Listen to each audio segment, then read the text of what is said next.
আপনারা যারা সচেতন নাগরিক, আপনারা দেখেন মুরাদনগরের প্রত্যেকটি গ্রামে রাস্তাঘাট, ব্রিজ, কালভার্ট, বিভিন্ন মসজিদ, মন্দির এগুলার উন্নয়ন করা হচ্ছে, কিন্তু একদল স্বার্থবেশী তারা তাদের রাজনৈতিক স্বার্থ হাসিল করার জন্য প্রত্যেকটা উন্নয়নে বাধা দিচ্ছে। তারা তাদের রাজনৈতিক স্বার্থ হাসিল করতে গিয়ে মুরাদনগরের জনগণকে ধোঁকা দিচ্ছে, মুরাদনগরের উন্নয়নে বাধাগ্রস্ত করছে। আমরা কি বাধা প্রতিহত করতে পারবো না ইনশাআল্লাহ?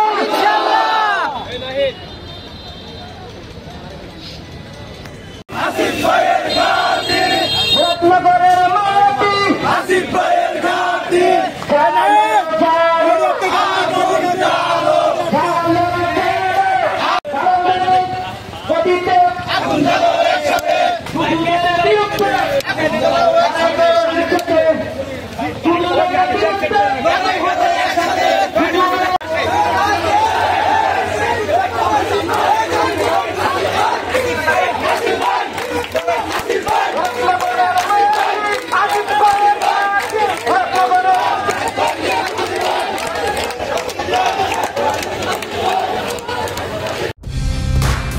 এক্সপার্ট, জর্জ স্যাপ এবং মাইল্ড অন হ্যান্ডস টেকনোলজি সমৃদ্ধ অরিক্স ক্রিস্টাল ওয়াশ আপনার লন্ড্রি এক্সপার্ট।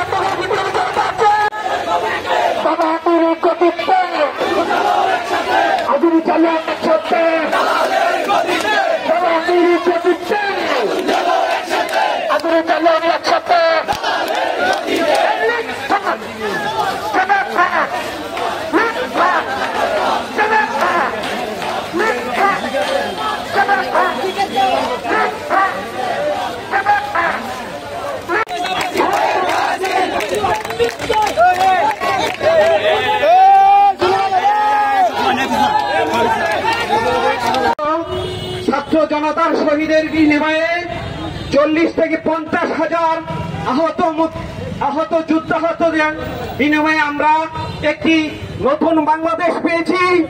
সেই নতুন বাংলাদেশের বিনির্মাণের এবং জুলাই বিপ্লবের অগ্রণী সৈনিক হলেন আমাদের মুরাদনগরের কৃতি সন্তান, আমাদের স্নেহভাজন এবং মুরাদনগরের সর্বস্তরের জনগণের একজন প্রিয়ভাজন ব্যক্তি হলো আসিফ মোহাম্মদ সজীব ভূঁইয়া।